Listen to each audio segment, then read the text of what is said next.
भाग गए? कैसे भाग गए? भांग की गोली खाकर चलाई थी गोलियां कि सैकड़ों लोग तो मारे गए लेकिन वो 2 बच निकले? सर वो भीड़ इतनी ज्यादा थी। शट अप, मैं सफाइयां सुनने का आदी नहीं हूं। जाओ उन दोनों को गिरफ्तार करो और हमारे सारे साथी और उनके घरों की हिफाजत और सिक्योरिटी का बंदोबस्त करो, खासतौर से धर्मदास और रौनक की सिक्योरिटी का। अरे चखाने वाला। ए, वो देख।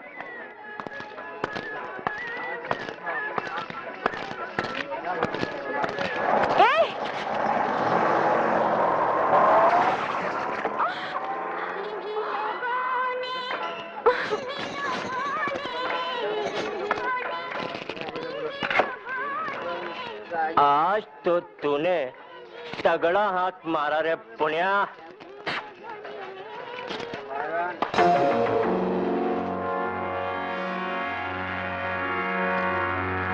बच्चों को स्मैक देता है, चोरी करवाता है, शर्म नहीं आती?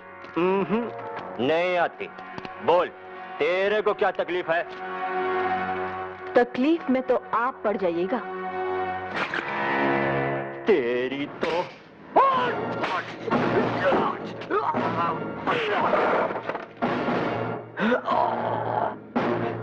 ये तो तकलीफ की एक झलकी है।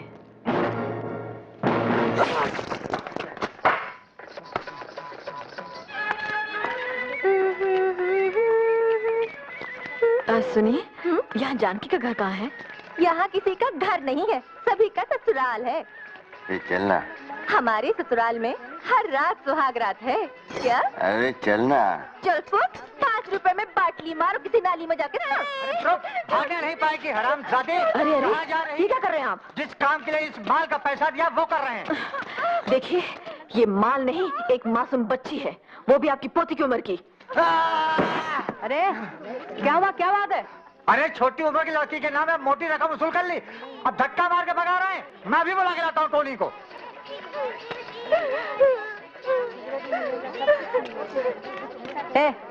तू कौन होती है इधर आके धमाल मचाने वाली? हाँ, हम तुम सब लोगों की सहेली हैं। हमारी एक सहेली जानकी बेहोश हो गई है, हम उसके घर वालों को ढूंढ रही हैं। हाँ, तुम जरूर वो पगला भवानी होगा जिसका मीटिंग में जा जाके पिछले 2 साल से जानकी भाई अपना भेजा खराब कर लिया। हाँ, हमारा ही नाम भवानी है। कहाँ है उसका घर? चलो उसका घर मैं दिखा देती।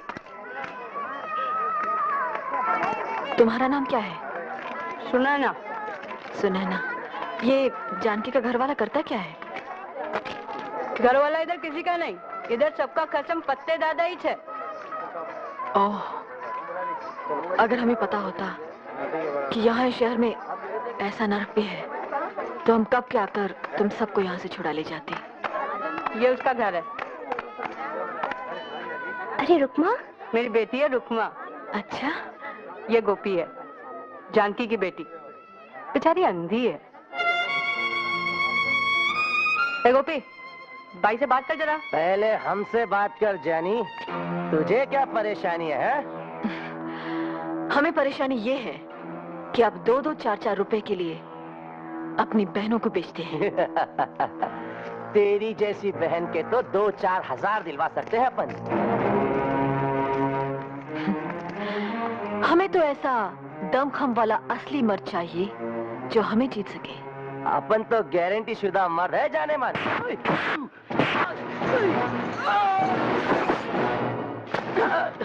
आप तो गए काम से, जाइए अपनी गारंटी देने वाले को लाइए। जाइए। चलो, अपन फत्ते दादा को बोलेगा, वही ठीक करेगा इसे। चलो। अरे ये तुम क्या कर रही हो भाई? तुम्हारे तो 2 ही हाथ, तुम अकेली हम सबको फत्ते दादा से कैसा बचाएगी? हाँ, हमारे पिताजी करमवीर गणेश दत्त की सारी जिंदगी बेईमानी और नाइंसाफी से लड़ते हुए बीती। एक दिन किसी ने उनसे भी यही सवाल पूछा था, तब उन्होंने कहा कि हमारे तो 2 ही हाथ हैं, लेकिन अगर आप सब साथ दें तो हमारे हजारों, लाखों, करोड़ों हाथ हो सकते हैं भ्रष्टाचार से लड़ने के लिए। ये हमने फत्ते दादा के खिलाफ कानूनी नोटिस तैयार करवा दिया है जानकी, लो इस पे दस्तखत कर दो। बीबी जी, इसमें क्या लिखा है? इसमें लिखा है कि फत्ते को तुमसे शादी करनी होगी क्योंकि वो तुम्हारे होने वाले बच्चे का बाप है। शादी वादी नहीं बनाएगा फत्ते दादा। वो जानकी को उसके होने वाले बच्चे समेत ही मार देगा जान से। दीदी जी, मुझे उससे बहुत डर लगता है, अपनी जान का नहीं, अपनी अंधी बेटी के आबरू का। मैंने उसे ये नाता जोड़ा ही इसलिए ताकि मेरी बेटी उसके दरिंदों से बची रह सके।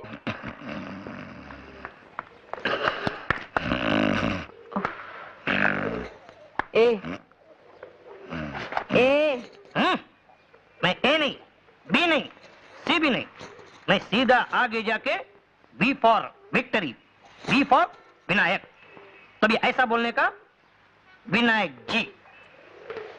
आप XYZ कोई हो हमारी बला से। अब आप सीधे से बैठे और एक रिपोर्ट दर्ज करें। फोकट में इधर कोई काम होता ही नहीं है। रिपोर्ट लिखने का है, पैसा दो। रिपोर्ट काटने का है, ओपन पैसा दो। ड्यूटी पर ऊँघते हैं और खुलेआम घूस मांगते हैं, ये क्या हिमाकत है? इस थाने का इंस्पेक्टर कहाँ है? इंस्पेक्टर दास। आशुतोष दास।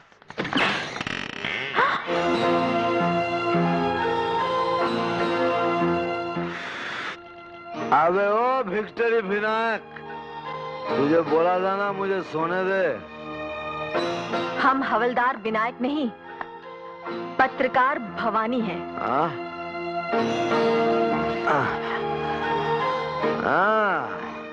ये छुरी तो बस भालो जी ने जी। आई मीन मैडम, कह लो भला हो जो भी हो, काश तुम मेरे लिए होते। इंस्पेक्टर आशुतोष दास जी। जी। आप अपनी होश हवास खुद ही दुरुस्त कर ले तो बेहतर, वरना बेकार हमें जहमत उठानी पड़ जाएगी, समझे? ओरे बाबा रे, ओरे बाबा, ये जनाना तो बेसी मर्दाना।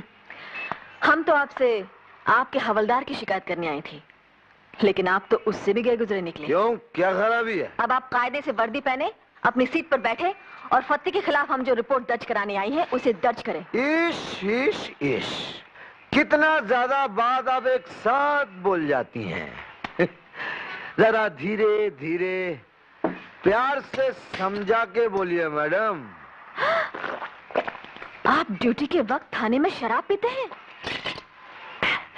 ड्यूटी के बाद घर में भी पीता हूँ, लेकिन मुफ्त की नहीं पीता। बड़ी मेहरबानी करते हैं आप। हमें तो इसलिए भी आपका शुक्रगुजार होना चाहिए कि आप थाने में पड़े सोए रहते हैं। सो तो वही सकता है मैडम जिसके दिल और दिमाग पर कोई बोझ ना हो।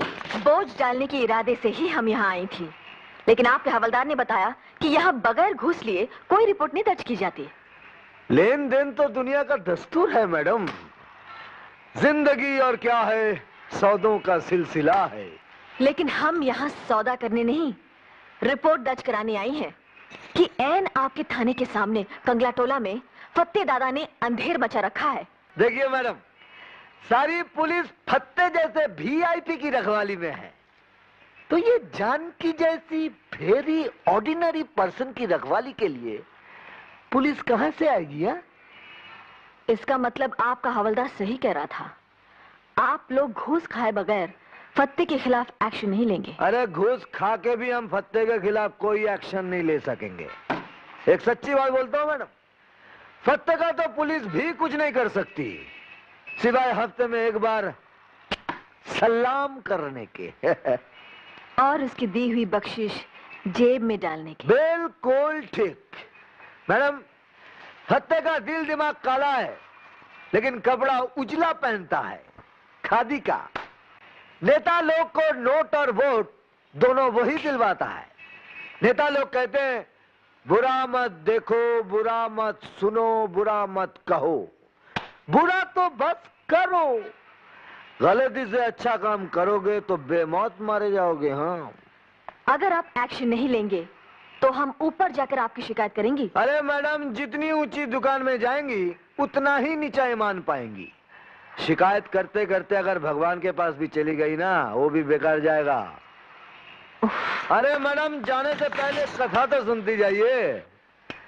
एक मर्तबा भगवान से उनकी पत्नी ने पूछा, हे भगवान, आपके भगत लोग आपके पास आकर इतना रोता है, कांपता है, मेरा तो कान पक जाता है सुन सुन के।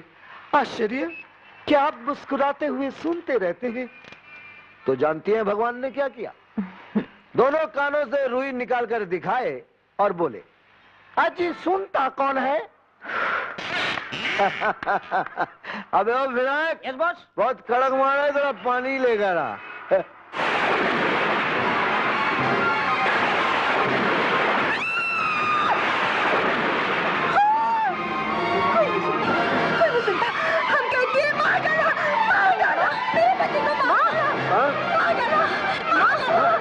नहीं माँ, बैठो बैठो। नहीं माँ, नहीं माँ। गोपाल भैया रैनिन की गोली लाओ तो। नहीं माँ, नहीं नहीं माँ, मेरे पति को मार डाला। बस माँ, लीजिए। बस बस बस बस माँ, शांत हो जाओ। माँ आ आ बस पानी, बस बस बस बस माँ, बस शांत हो जाओ। नहीं नहीं नहीं नहीं नहीं, बस माँ। बस बस बस नहीं।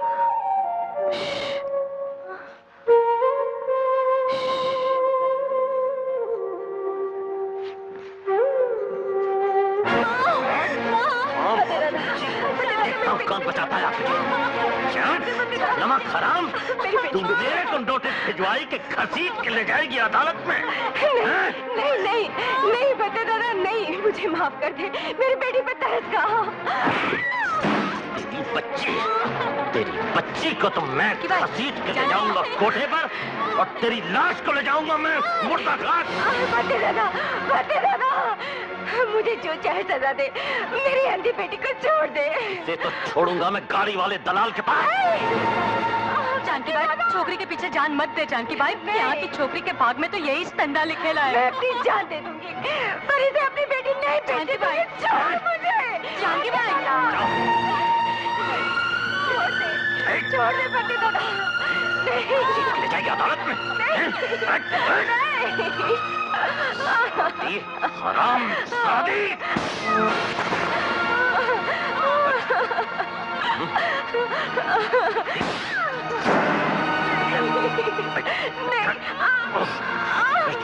जान से मार डालूंगा।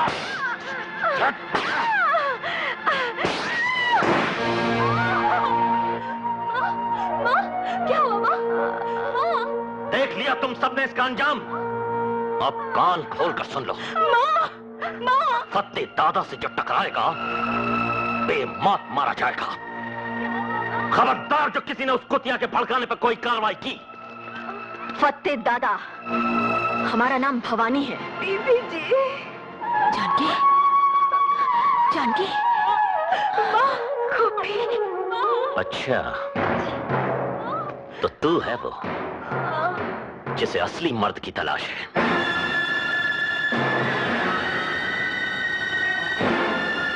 असली मर्द की, बेबस औरतों को बेचने और मारने वाले नामर्द कसाई की नहीं। साली!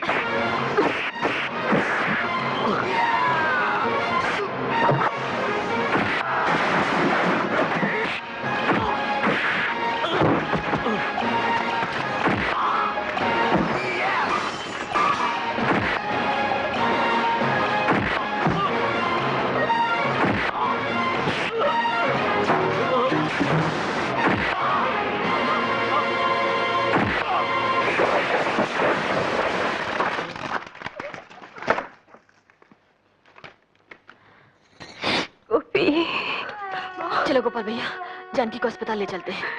नहीं बीबी जी, बहुत देर हो चुकी। नहीं माँ, ऐसा मत कहो। बीबी जी, आप मेरी बेटी को फतेह से बचा लीजिएगा। वो इसे कोठे पे बिठाना चाहता है। नहीं जानकी, हम ऐसा नहीं होने देंगे। हाँ, हम इसे अपने साथ रखेंगे।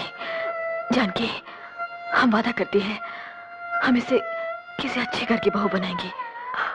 बीबी जी, हाँ, तुम चिंता मत करो, तुम बिल्कुल चिंता मत करो।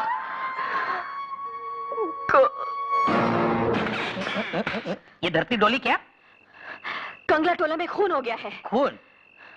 खून तुमने किया? क्या? नहीं ना। खून तुम्हारे सगे वाले का हुआ या तुम्हारा हुआ? नहीं ना। तो खाली पहले तुम मेरा और तुम्हारा टाइम काय को बर्बाद कर रही है? तुम्हारा इंस्पेक्टर कहाँ है? उसका अभी दारू के अड्डे के इंस्पेक्शन का टाइम तो पूरा हो गया। वो अभी किसी गटर वटर नाली वाली का इंस्पेक्शन कर रहा होगा। अरे माने बाप रे बाप, ऐसा लगता है एक तो अफसर अब पुलिस स्टेशन में उतर आई है किसी इंदर तिंदर के खिलाफ रिपोर्ट दर्ज कराने। क्या पिछली बार शायद हम आपको बताना भूल गई थी कि आप नहायते गंदे और गलीज इंसान हैं। ताहम विसाले यार गलत फहमियां हुई, मुझको परी का शुबा हुआ, उनको भूत का। दारू पीकर बदतमीजी करने में ही धरी रहेगी क्या आपकी सारी मर्दानगी? अरे अगर असली मर्द होते तो विधवा जानकी को फत्ते दादा से बचाते। उसका खून कर दिया फत्ते ने, सुना आपने? खून। अब निकोरिए बत्ती से और कह दीजिए अदा से कि फत्ते के खिलाफ तो हम कुछ नहीं कर सकते। ऐ मैडम, आशुतोष दास असली मर्द है, घास लड़ना है। कंगला टोला में एक भी माई का लाल अगर फत्ते के खिलाफ गवाही देगा ना, तो आशुतोष फत्ते को हवालात में डाल के ऐसी धुलाई करेगा कि उसकी हवा खुश्क हो जाएगी। विक्टरी विनायक। Yes boss. चल। किधर है फत्ते? वो तो कल के बड़े पीर के मजार पे गए हैं। अच्छा।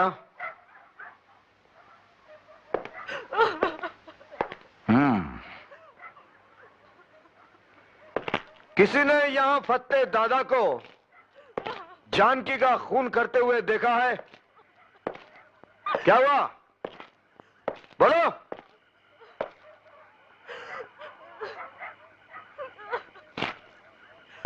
तुम लोगों ने सुना नहीं?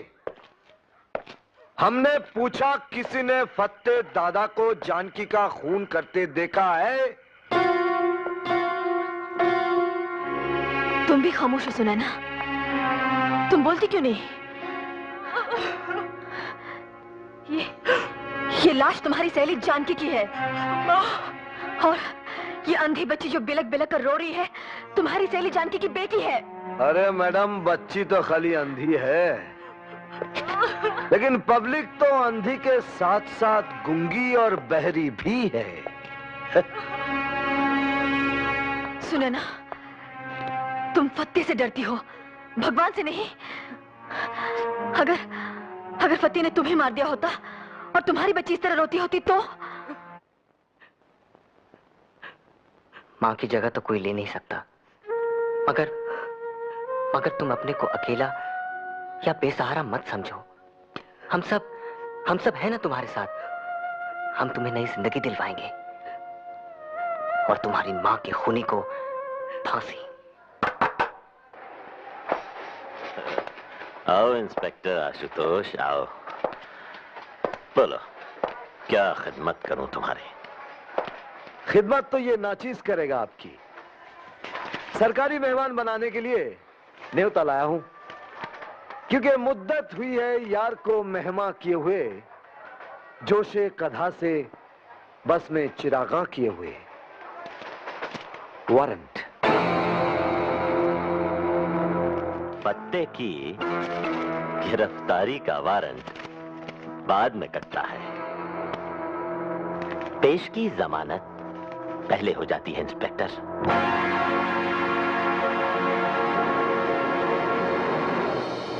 शराब!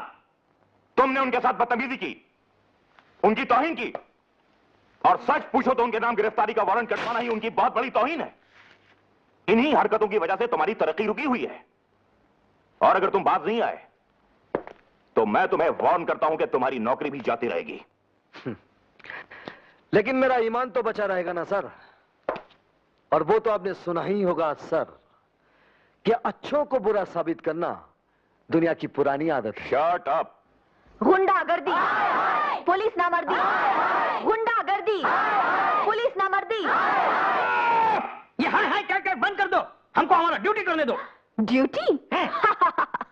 ड्यूटी किस चिड़िया का नाम है आपको पता भी है? मुझसे पूछिए मैडम, मुझसे। सलाम कर बे। ड्यूटी उस चिड़िया का नाम है जो अंडे नहीं देती, उसे मारकर खा जाने में ही अक्लमंदी है। जानकार लोग कहते हैं उसका मांस सही तब पकता है जब घूस के घी में भूना जाए, भूना। लगता है घूस का घी खा खाकर बहुत चर्बी चढ़ गई आपकी आंखों में। क्या हम जान सकती हैं कि आपकी वो मर्दानगी कहां गई जो फतेह को हवालात में ला पटकने वाली थी? मैडम, मेरी मर्दानगी कानून की नामर्दी से घबराकर खुदकुशी करने चली गई। कानून से फतेह को बाइज्जत जमानत मिली और मुझे फटकार सुनाकर बेइज्जत किया गया। लेकिन क्यों? क्योंकि फतेह कंगला टोला का नेता है। नेता नहीं, दादा है। नेतागिरी का झंडा अपने यहां दादागिरी के डंडे पर ही लहराता है। झंडा आसमान पे लहराता है और डंडा जाने दीजिए। भाइयों और बहनों, पुरुषोत्तम जी की तारीफ में कुछ भी कहना सूरज को दिया दिखाने वाली बात है। आज दशहरे का शुभ दिन है।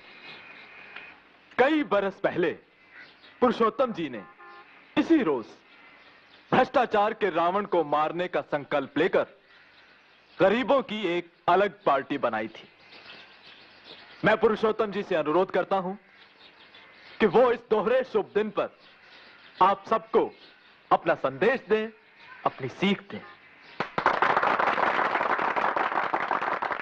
भाइयों और बहनों, चरणदास जी जो हमारी और आपकी पार्टी की ओर से मुख्यमंत्री पद के उम्मीदवार हैं, एक बात गलत बोल गए। मैं यहां आपको सीख देने के लिए नहीं, आपसे सीख लेने के लिए आया हूं। आप गरीब भाई बहन ही मुझे सिखा सकते हैं इंसान क्या होता है, इंसानियत क्या चीज है। कौन हमारा, किसके हम? ये अपनापे के रिश्ते भी बस गरीब लोगों में ही होते हैं। अमीर और अय्याश तबका तो न अपनी मां का सगा है और न भारत माता का सगा है। बेईमान नेता, बेशर्म सेठ, बेदत बुद्धिजीवी और बेरहम गुंडे इस देश को बेमुरवत होकर लूट रहे हैं। गरीबों के खून पसीने से अपनी खुशहाली की फसल सींचने वाली इस चंडाल चौकड़ी से लड़ने के लिए और भारत से भ्रष्टाचार को मिटाने के लिए मुझे आप लोगों की मदद चाहिए। मुझे लंबी चौड़ी बातों में विश्वास नहीं है। मैं सिर्फ इतना कहता हूं कि चरणदास की सरकार सच्ची और साफ होगी। वो पाप का मुंह काला और पुण्य का बोलबाला कराएगी। पुरुषोत्तम एक आया है।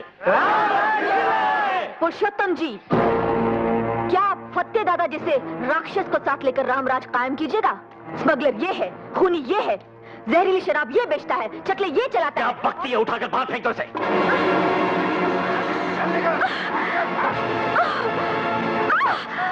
ठहरो, रुक जाओ। ये क्या कर रहे हैं आप? हैं? शर्म नहीं आती आप लोगों को माताओं बहनों पर हाथ उठाते हुए?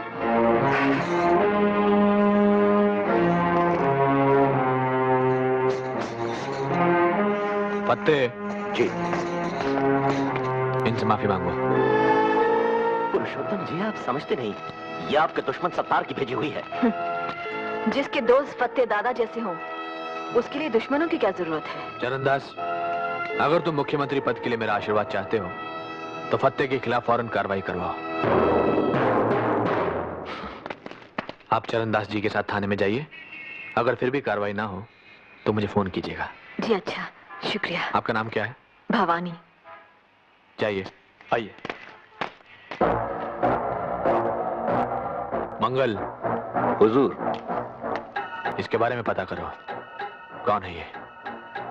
अभी लीजिए जनाब। शिव शिव शिव शिव शिव शिव। लड़कियां खरीदने बेचने से जेबा से शिव राजनवा आपको रोक रहा है तेजपाल सेठ? हाँ जी। तो इस तरह तो अपना हुसन मंडी वाला तंदाई चौपट हो जाने वाला है प्रभु। धर्मदास, एसीपी शिवराजन को खत्म करा दो, मगर इस तरह कि शक सत्तार के गिरोह पर जाए। शुक्रिया। तेजपाल सेठ, कोरा शुक्रिया प्रभु को पसंद नहीं है। ऐसी बात नहीं है, लीजिए। पूरे 10 लाख की पेटी है। धन्यवाद। और दानबल, तुम्हारा मुंह कैसे लटका हुआ है? मुंह तो मेरा लटके ही लटके पुरुषोत्तम जी। ये चरणदास जी कहते हैं मने आप ही पेनल्टी समेत 20 लाख को टैक्स भरना पड़ेगा। बिल्कुल ठीक कह रहे हैं। तुम्हें समझना चाहिए दानमल कि चुनाव के मौके पर हमारी पार्टी का हर आदमी नेक और शरीफ नजर आना चाहिए। शराफत में तो मैं लोगों की आफत हो जाएगी पुरुषोत्तम जी। घबराओ मत, चरणदास मुख्यमंत्री बन गया तो टैक्स में तुम्हारा 1 करोड़ रुपया बचवा देंगे। जय त्रिशूलधारी, सब कृपा है तुम्हारी। और कोई खास बात? प्रभु जी, ये तापड़िया सेठ अफीम और गांजे के धंधे में आने के लिए आपका आशीर्वाद चाहते हैं। आशीर्वाद के लिए धन्यवाद दे दो। और ये सेठ राधेश्याम है, इनका बेटा कत्ल के केस में फंसा हुआ है और सुनवाई अपने मक्कड़ साहब के कोर्ट में। जहां जज न्यायमूर्ति मक्कड़ हो, वहां अपराधी के साथ कभी अन्याय नहीं होता। जरा राधेश्याम जी को उनके बेटे की जान की कीमत बता दो। हाँ? फकत 1 लाख? फकत 1 करोड़ जी। प्रभु जी की इकाई अब करोड़ से ही शुरू होती है। प्रभु जी, अब तनी नीचे चलकर विश्राम कर लिया जाता। विश्राम करने से पहले जरा ये भी पढ़ लिया जाए प्रभु जी। मुख्तसर सी कहानी आपकी मिस भवानी की। तो भवानी करमवीर गणेश दत्त जी की कर्मठ बिटिया है।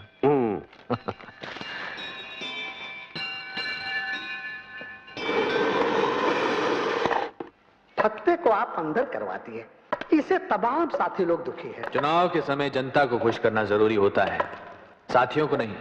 पुरुषोत्तम जी, ये काम आप भवानी को खुश करने के लिए किए। जेवा से औरत आपकी सबसे बड़ी कमजोरी है। भवानी तो हमारी ताकत बनेगी धर्मदास, कमजोरी तो फत्ते है। फत्ते हमारा आदमी है, कंगला टोला के सारे काले धंधे वो हमारी खातिर चला रहा है। इसीलिए वो हमें कंगला टोला कभी खाली कराने नहीं देगा। तुम्हें पता नहीं कि कंगला टोला की जमीन कितनी कीमती है, और वैसे भी उसका क्या भरोसा, कभी भी सत्तार की गुट में शामिल हो सकता है। वो सब तो ठीक है, मगर वो भवानी गणेश दत्त की बिटिया है।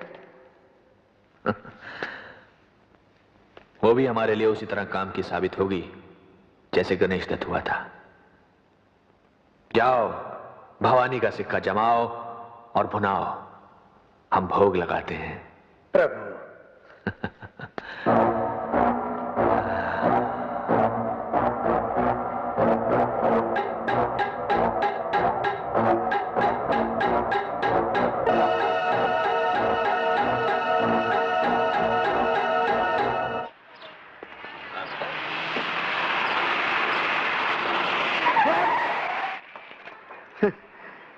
कितना कम है फासला मौत और जिंदगानी के बीच का केशव कुमार। पाल भर गड़िया इधर उधर चली जाती तो जेबा से आप काल के गाल में चले जाते। अब आराम से हमरे संग गड़िया में बैठा जाए और हम जौन प्रसाद लाए हैं सो ग्रहण किया जाए। धर्मदास जी, आप अपनी घूस समेत फौरन चले जाइए। कहीं नखराबाजी में आप ही न चले जाएं दुनिया से। आप मुझे धमकी दे रहे हैं? धमकी नहीं, वचन दे रहे हैं। जो हमारे खिलाफ केस वापस न लिया तो आपकी पवित्र आत्मा को देह के पापी पिंजरे से मुक्त करवा दिया जाएगा। चलो।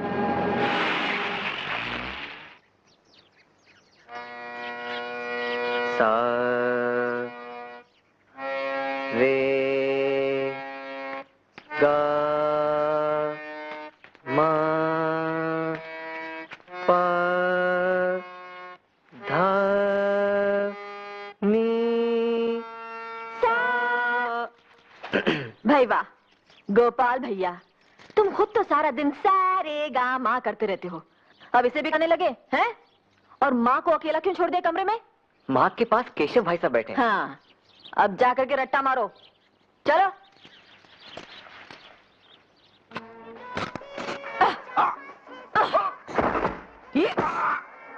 कमला जी दीदी, अब तुम करके बताना। भवानी जी, गोया आप यहाँ औरतों को मर्दों की पिटाई करना सिखाती हैं। सिर्फ सड़क छाप मजनुओं की। महल छाप मजनुओं की नहीं। आप हमारे साथ आइए। चलिए। यहाँ हमने औरतों के लिए डॉक्टरी और कानूनी सलाह देने का इंतजाम किया है। आइए। दर्द देने वाले दवा बंटवाएं तो पुण्य होता है भिक्टरी विनायक। और ना इंसाफी करने वाले कानूनी सलाह दिलवाएं तो और जास्त पुण्य होता है। जो औरतें पहले समाज के हाथों मजबूर थीं, हमने उनके लिए इज्जत से जीने के नए रास्ते खोले हैं और उन्हें खोलने के वास्ते पैसे किस धर्मात्मा ने दिए हैं? जो इधर में पहले चकला खोले ले थे। इंस्पेक्टर, आपको यहाँ कोई काम है? है ना, सलाम करना है कंगला टोला के नए दादा इस नई दादी को। देखिए इंस्पेक्टर, हम न यहाँ की कोई दादा है ना दादी, हम तो इन औरतों की सहेली हैं। हम न सिर्फ इन्हें दादाओं से बचाएंगी, बल्कि दादाओं को सलाम करने वाले थानेदारों से भी। वाह वाह, उठ गई दुनिया से राहो रस्म यारी। हाय हाय। आपने कुछ कहा? जी हाँ, कह रहा था कि आप भी एक मोहरा बन गई हैं किसी की राजनीतिक शतरंज का।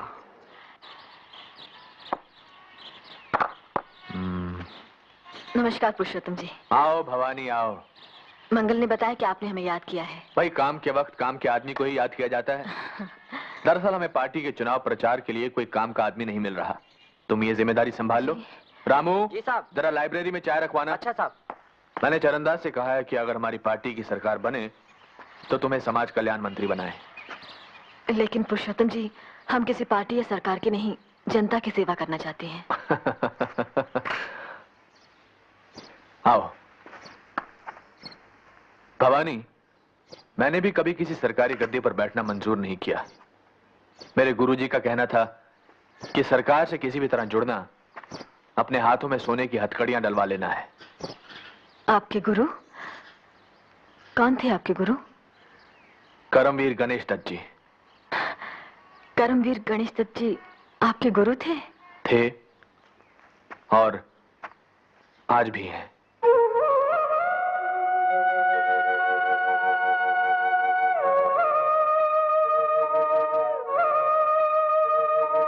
देखो भवानी, मुझे मालूम है कि तुम्हें मेरे सहारे की जरूरत नहीं,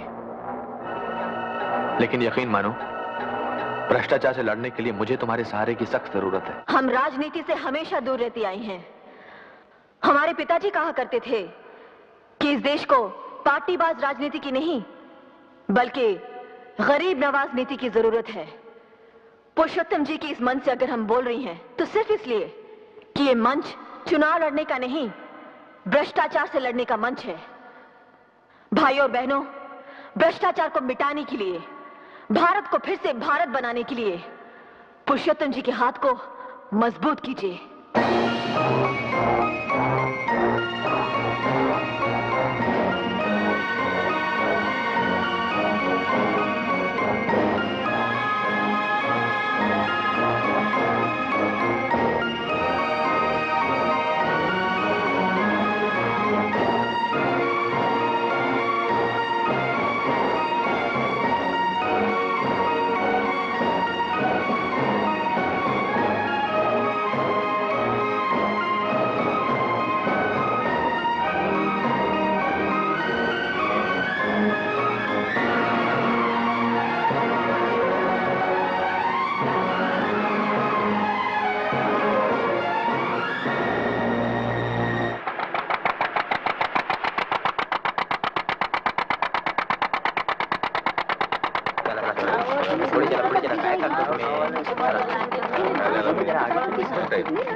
भवानी जी, आप क्या हुआ?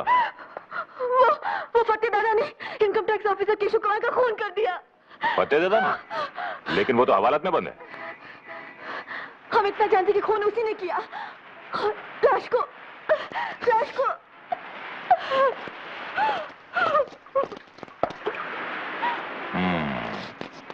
बहुत खूब। हवालात में बंद आदमी ने खून कर दिया और लाश बेपर के उड़ गई। क्या?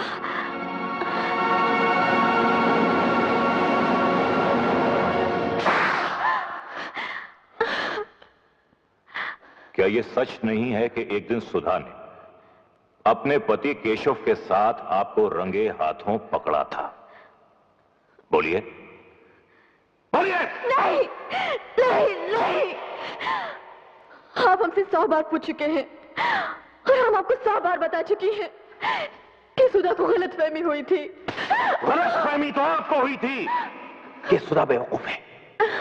नहीं नहीं, कातिलाना क्लाइमेक्स तक पहुंची आपके पगले प्रेम की दर्दनाक दास्तान। अब सुनाई डालिए। आपका बयान तो कुछ यूं होना चाहिए कि जब मैंने जवानी की दहलीज पर कदम रखा तो पिताजी केशव नाम के एक अनाथ लड़के को घर ले आए। राखी बंधवाकर वो मेरा भाई बन गया। लेकिन इस पवित्र रिश्ते की आड़ में मैंने उससे नाजायज ताल्लुकात कायम कर लिए।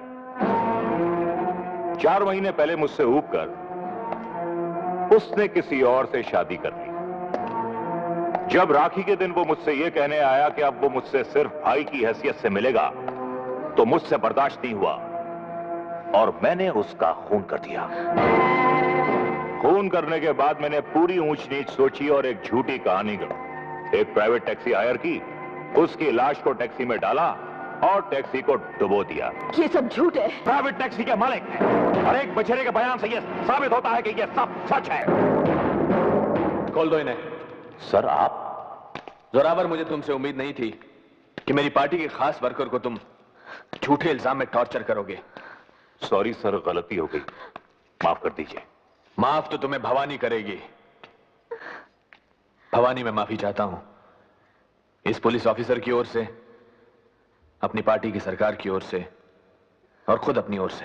मार दिया जाए कि छोड़ दिया जाए, बोल तेरे साथ क्या सुलूक किया जाए।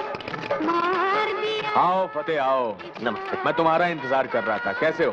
बस आशीर्वाद है आपका। अरे अरे भाई, बहुत बहुत शाबाशी और बहुत बहुत शुक्रिया। आओ बैठो बैठो। नहीं, अरे बैठो भाई। यहीं ठीक यहाँ। भाई मंगल। हाँ जी, ये लो। ये लो। अरे इसकी क्या जरूरत? अरे रखो रखो।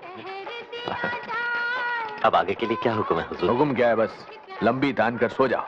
एक बहुत खतरनाक अपराधी फत्ते दादा पुलिस की हिरासत से भाग निकला है और नई सरकार के ईमानदार अफसरों तथा नेताओं को उससे जान का खतरा है। यदि फत्ते दादा कहीं भी किसी को दिखाई दे तो कृपया 100 पर फोन कर दें। सूचना समाप्त। ये क्या हो रहा है? एक नाटक,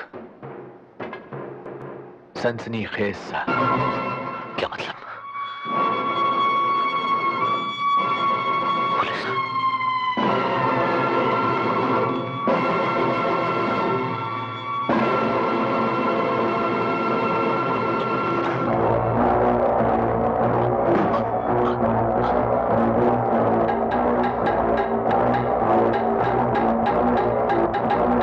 सुनो फत्ते, दिलेर फत्ते मौत को पीठ दिखाए ये अच्छा नहीं लगता।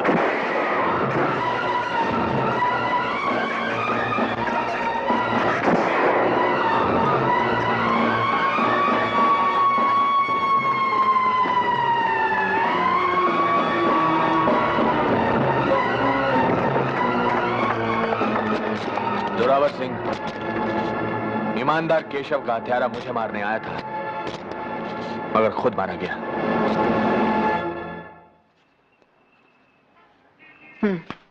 ये लो।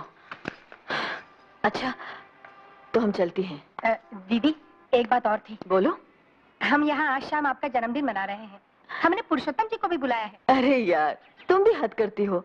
हम कोई बच्ची है जो हमारा जन्मदिन मना रही हो? हाँ? मैडम, जब तक आप बच्चों की माँ नहीं बनेंगी, बच्ची ही कहलाएंगी। आपको यहाँ किसने बुलाया है? लो, आप भूल गई। पुरुषोत्तम जी का हुक्म है कि अफसर लोग आकर आप ही को रिपोर्ट दें। तो आप लिख कर भेज सकते थे, जैसे औरों ने भेजी है। ये मैडम, मेरी लिखावट तो डॉक्टर की प्रिस्क्रिप्शन की तरह है, जो खुद को समझ नहीं आती। मुख्तसर सी रिपोर्ट है, मुंह ज़बानी सुन लीजिए। सुनाइए। पुरुषोत्तम जी के राज में गाड़ियां टाइम से मतलब 5 मिनट पहले छूट रही हैं और बाबू लोग दफ्तर में टाइम से मतलब 10 मिनट पहले पहुंच रहे हैं। गुंडागर्दी की दुनिया में हर छोटी मछली बड़ी मछली के पेट में पहुंच चुकी है। और हाँ, घूस लेते हुए पकड़े जाने का डर दुगना हो गया है, इसीलिए घूस की रेट चौगनी हो गई है। हर निकम्मा ऑफिसर रिटायर किया जा रहा है और काम का ऑफिसर उसी को समझा जा रहा है जो पुरुषोत्तम जी के लिए पैसे जुटाए। इंस्पेक्टर आशुतोष, आप तो यही समझते हैं ना कि दुनिया का हर इंसान आपकी तरह नाकारा और बेईमान है? अरे नहीं मैडम, नहीं। मैं समझता हूं इस दुनिया में 1 लाख में से फकत 99,999 इंसान बेईमान होते हैं। एक आपके जैसा नादान भी होता है जो हर बेईमान को ईमानदार समझता है।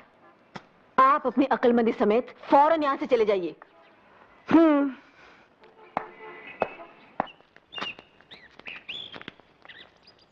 तुम्हारे जन्मदिन पर देने के लिए मैंने एक उपहार लिया था भवानी। हम उसूलन उपहार नहीं लेती पुरुषोत्तम जी। मैं भी, क्योंकि उपहार की शक्ल में घूस देने की कोशिश भी की जा सकती है, लेकिन यह उपहार तुमको लेना ही पड़ेगा। खोल कर देखो।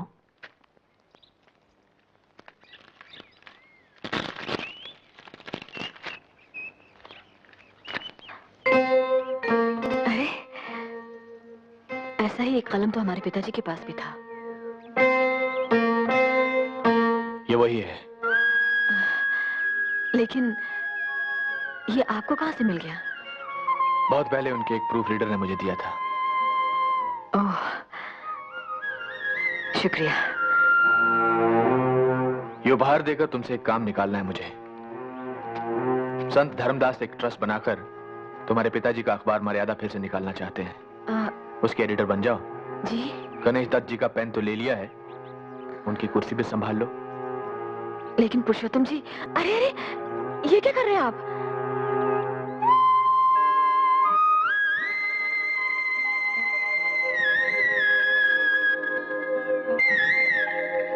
इस गरीब की जान बचा रहा हूं।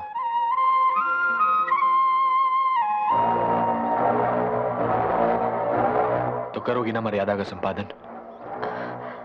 पुरुषोत्तम जी, हमारे पिताजी का अखबार किसी पार्टी का नहीं था। ये अखबार तुम्हारा होगा भवानी, किसी पार्टी का नहीं। तब तो कोई एतराज नहीं। तो सबसे पहले इस अखबार में हमें फत्ते के गुरु सत्तार के खिलाफ आवाज उठानी है।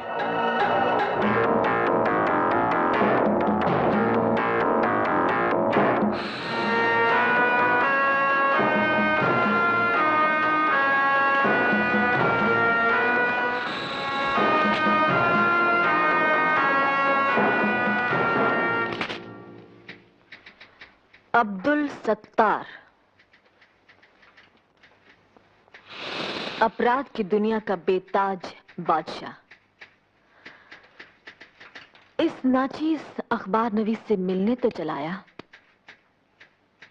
भला क्यों? महज ये बताने कि अपराध की दुनिया का बेताज बादशाह अब ये खाकसार नहीं, वो शख्स है जिसे आप संत धर्मदास के नाम से जानती हैं।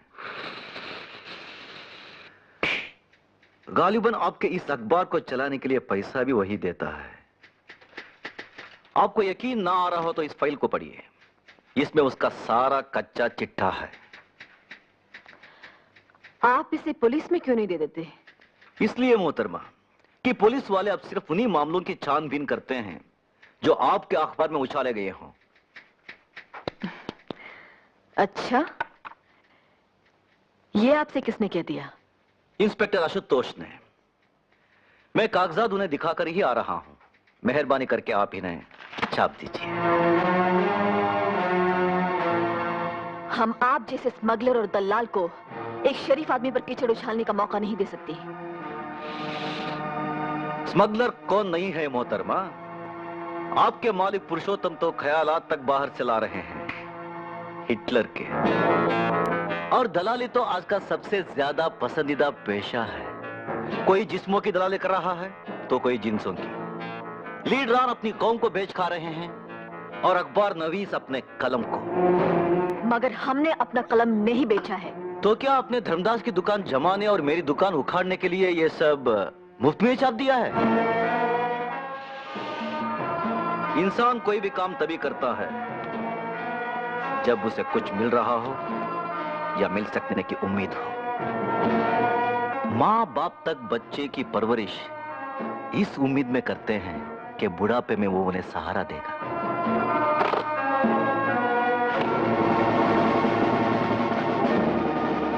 ये नजराना कबूल फरमाइए और धर्मदास के खिलाफ ये मैटर अपने यहां छाप दीजिए। पाप की ये कमाई आपको ही मुबारक हो। कागजात छोड़ जाइए और तशरीफ ले जाइए। अरे मैडम मैडम मैडम मैडम, एक तो शेर सुनती जाइए। जी धन्यवाद, हमें आपसे कोई शेर वेद नहीं। अरे शेर नहीं तो गधा सुन लीजिए अपने पुरुषोत्तम जी के स्वच्छ प्रशासन के बारे में। बस क्या है, सरकार भला होती क्यों ना उनकी पाक साफ, सीखे हुए तय करना अपने 100 खून माफ।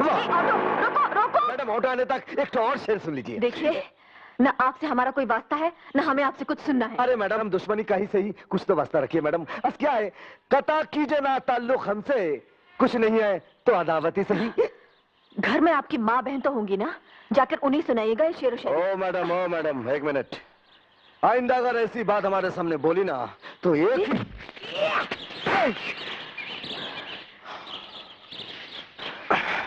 शायद आप भूल गए कि हम ब्लैक बेल्ट हैं। मैडम, मैं शायद आपको बताना भूल गया कि मैं भी ब्लैक बेल्ट रह चुका हूँ। हो सकता है कि आप कभी जूडो और कराटे चैंपियन रहे हो, और शायद मर्द और इंसान भी, मगर अफसोस अब नहीं।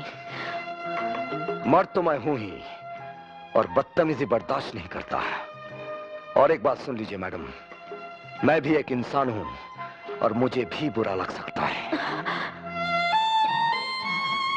मेरी माँ बचपन में मुझे छोड़ गई और मेरी बहन को उस भ्रष्टाचार ने मुझसे छीन लिया जिससे आप जुड़ रही हैं। हम भ्रष्टाचार से लड़ रही हैं। उस धर्मदास की खिदमत करके जिसने केशव का खून करवाया। अपने सत्तार मियां के सुर में सुर मिलाकर आप भी धर्मदास जी के खिलाफ झूठे इल्जाम लगा रहे हैं। झूठे इल्जाम? जी। देखिए, ये रिपोर्ट केशव ने पुलिस में दर्ज कराई थी, इसमें उसने धर्मदास से जान का खतरा होने की बात कही है। अगर ये कागजात फाइल से ठीक समय पर ना निकाले होते तो जोरावर सिंह कब का इन्हें फाड़ चुका होता। मैडम, कभी मुझसे धर्मदास के बारे में तहकीकात कराइए, फिर देखिए आपके सच के आश्रम में कितना पाप का घड़ा मिलता है।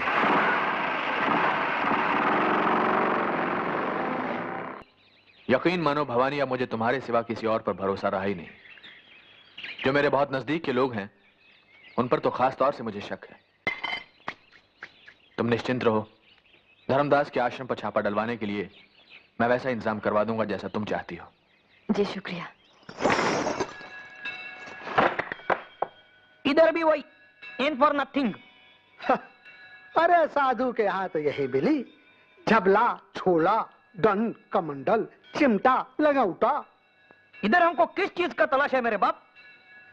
अपने आश्रम में लोग बाग मन का शांति तलाश करने आते हैं।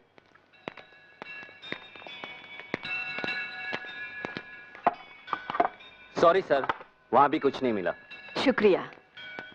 शुक्रिया इंस्पेक्टर आशुतोष दास, शुक्रिया ये साबित करने के लिए कि हम सही थी और आप गलत। मैडम, जो दिखता है वो है नहीं, और जो है वो दिखता नहीं।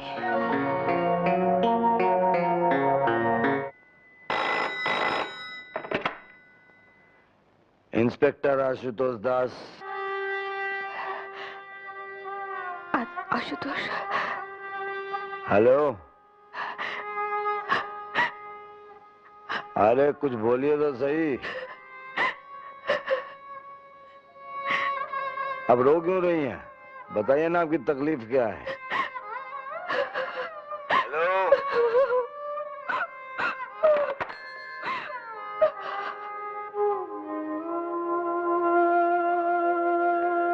क्या हुआ? कौन था? एक औरत रो रही थी। ऐसा लगा जैसे मेरी दीदी रो रही है।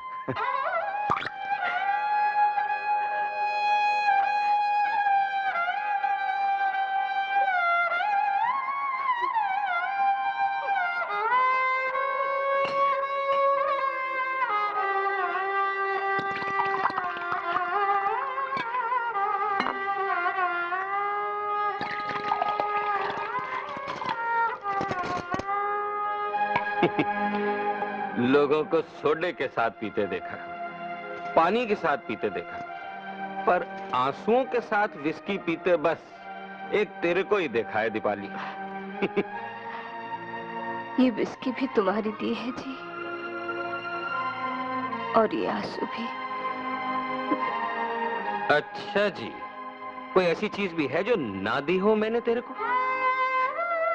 इज्जत नहीं दी, शादी का झूठा वादा करके पाप की दुनिया में ले आए। अरे पगली, मैंने तेरे से शादी भी कर लेनी है और इस पाप की दुनिया से निकालकर तेरे को स्विट्जरलैंड भी ले चलना है। बस थोड़ा सा पैसा और डलवा लूं वहां के बैंकों में पुरुषोत्तम जी से। मेरी समझ में नहीं आता कि तुम्हारी जैसी अक्लमंद लड़की उस शराबी कबाबी पुलिस इंस्पेक्टर की बातों में आ कैसे गई। वो सत्तार का आदमी है और सत्तार की हमेशा ये कोशिश रही है कि भ्रष्टाचार विरोधी हमारी इस मजबूत जोड़ी को तोड़वा दे। लेकिन इंस्पेक्टर आशुतोष ने केशव की शिकायत के कागजात हमें दिखाए थे। वो जाली रहे होंगे। जाली? लगते तो नहीं थे। तो फिर उसने बेच खाए होंगे। लेकिन वो उन्हें बेचेगा क्यों? अगर उसने ना बेचे हो तो उन कागजात को मुझे लाकर दो, मैं उनके बिना पर एक्शन लूंगा।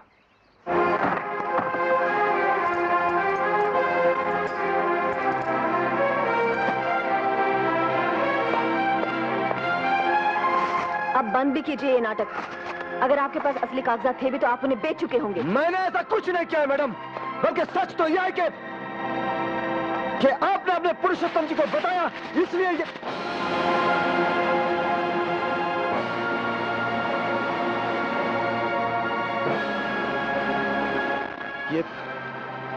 ये पैसे कहां से आए?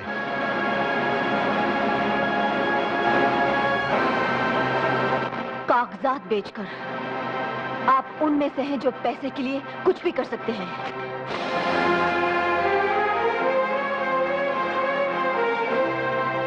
हाँ मैडम, मैं उनमें से हूं जिन्हें पैसे के लिए काम करना पड़ता है, लेकिन मैं उनमें से नहीं जिनके लिए पैसा हर काम कर देता है, जादू कर देता है, चमत्कार कर देता है, सब कुछ कर देता है। साधु को गुंडे का दर्जा दिला देता है और गुंडे को साधु का।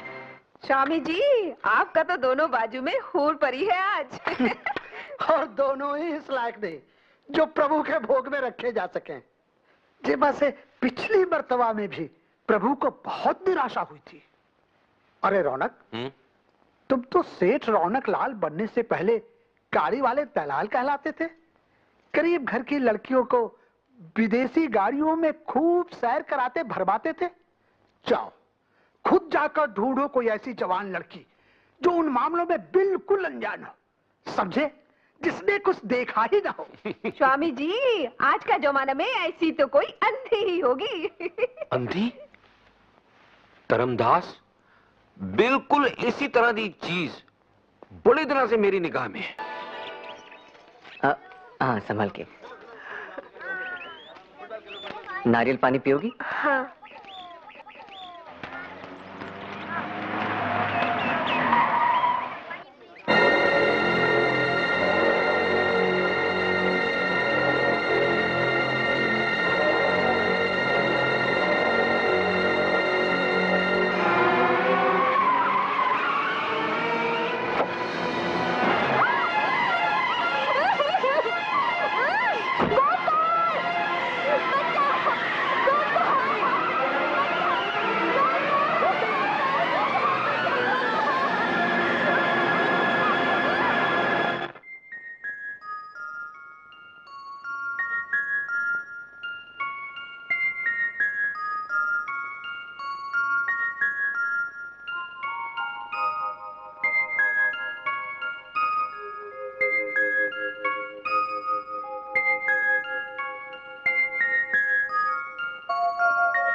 नहीं, आपकी पुलिस कुछ नहीं कर रही है। हम पूछते हैं पुरुषोत्तम जी है कहाँ? देखिए, मैंने आपसे अर्ज किया है कि पुरुषोत्तम जी को सत्तार वगैरह से जान का खतरा है, इसलिए उनके प्रोग्राम के बारे में किसी को भी नहीं बताया जाता, यहाँ तक कि मुझे भी। ये लो आ गए। पुरुषोत्तम जी, भवानी तुम? हम यहाँ 3 घंटे से आपका इंतजार कर रही हैं। क्यों, क्या हुआ? वो हमारे यहाँ एक अंधी लड़की रहती थी, गोपी, उसे कुछ गुंडे उठाकर ले गए और पुलिस हमारी शिकायत पर बिल्कुल ध्यान नहीं दे रही है। मंगल, तुम इन लोगों को गाड़ी में बिठाओ, मैं होम मिनिस्टर को फोन करके आता हूँ। जाओ। आइए प्लीज। तो अब किस तरह करें? मैं एक ऐसी तरकीब बताता हूँ कि इस मुसीबत से भी मुनाफा होगा। ध्यान से सुनो। ठीक है पुरुषोत्तम जी, समझ गया। हाँ ठीक है। जैसे ही गोपी का आता पता चले मुझे फौरन इत्तला करो। और सुनो, सत्तार के हर अड्डे पर कड़ी निगरानी रखो, समझे? अब कुछ नहीं हो सकता जोरावर, अब कुछ नहीं हो सकता। पर मैं पूछता हूं कि भवानी के कहने पर तुमने फौरन एक्शन क्यों नहीं लिया? देखिए सर, मैंने अपनी तरफ। हेलो, ये सुनते सुनते मेरे कान पक गए हैं। सत्तार अगर पाताल में भी हो तो उसे ढूंढ कर लाओ। I want him, I want him. Idiot. Sir देखिए। हाँ कौन है? अच्छा अच्छा, कौन है जोरावर? हाँ, हम अभी वहां पहुंच रहे हैं। और सुनो, सत्तार के चौकीदार को ये वार्न कर दो कि वो सत्तार को कुछ बताए नहीं। हम अभी आ रहे हैं। सर, सत्तार की नई बिल्डिंग आशियाना से फोन था। सत्तार गोपी को लेकर वहां पहुंच गया है। तो चलो, लेट्स गो।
पुरुषोत्तम जी है माँ। चलो घर जाके बात करते हैं। अच्छा,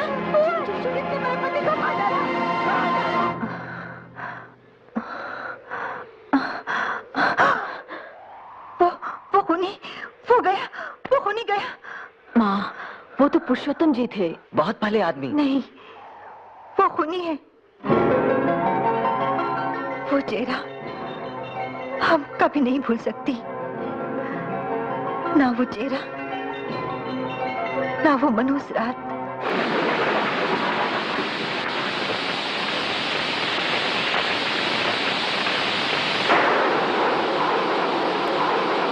भवानी के बापू, हम कहते हैं हमें भी साथ ले चलिए। देखो, फोन करने वाले ने कहा था कि सीमेंट घोटाले की फाइल लेने अकेले आइएगा। तुम्हारी जिद पर मैं तुम्हें यहाँ तक ले आया, आगे नहीं ले जाऊंगा। हम पूछते हैं आपको जरूरत क्या इन पचड़ों में पड़ने की? ये सब छापते हैं इसलिए विज्ञापन तो मिलते नहीं, जान से मार डालने की धमकियां मिलती रहती हैं। मैं धमकियों से नहीं डरता।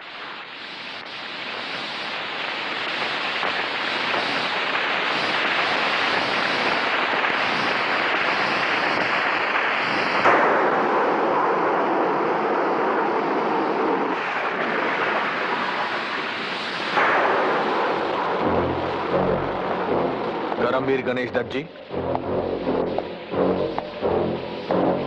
सीमेंट घोटाले की फाइल।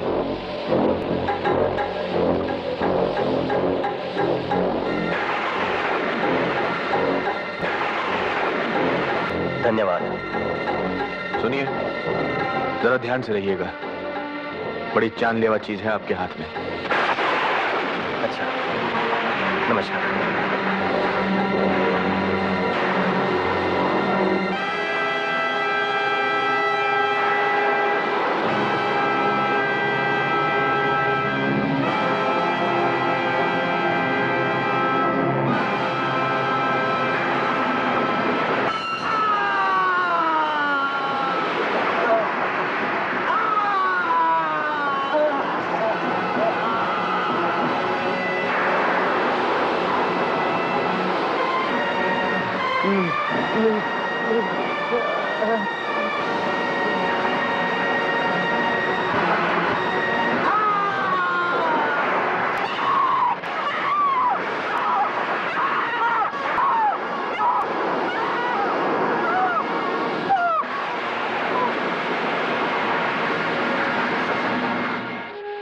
उसने मेरा सुहाग उजाड़ दिया, वो मेरा सब कुछ उजाड़ देगा।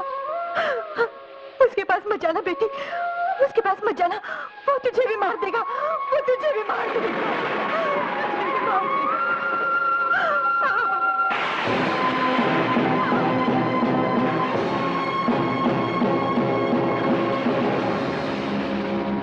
हमें सत्तार मियां से मिलवा दीजिए प्लीज। पुरुषोत्तम को बेनकाब करने में हमें उनकी मदद चाहिए। धर्मदास के बारे में मेरे पास जो कच्चा चिट्ठा था उसमें से कुछ तो आपकी मेहरबानी से पुरुषोत्तम के पास पहुंच चुका है। जो बचा है वो इस फाइल में है। हम पुरुषोत्तम को बेनकाब कर देंगे।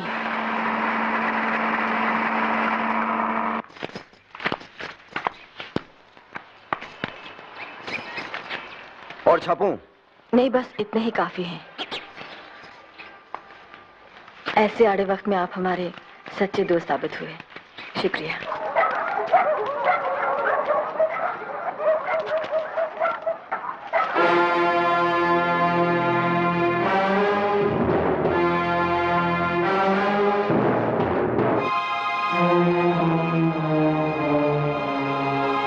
भवानी ने इसे शहर में जगह जगह चिपका दिया है और तमाम अखबारों और बड़े बड़े आदमियों के पास भी भिजवा दिया है।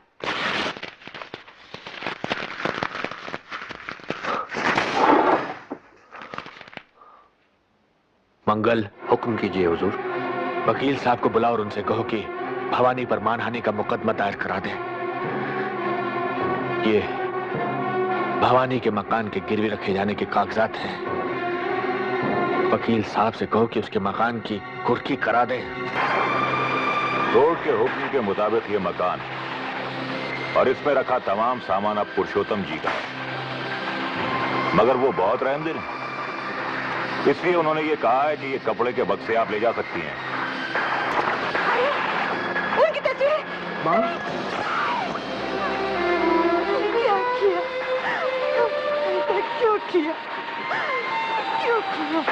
जोरावर सिंह, जिनकी जूतियों से लोग के भी बराबर नहीं है आप, उस आदमी की तस्वीर को अपने जूते तले रोड़ने की जुर्रत की है आपने। जुर्रत तो आपने की है पुरुषोत्तम जी पर कीचड़ उछालने की, और बदले में हम क्या कर सकते हैं ये तो उसकी एक बहुत ही छोटी सी बानगी है। Good night. रुकिए, अंदर जाने की इजाजत नहीं है।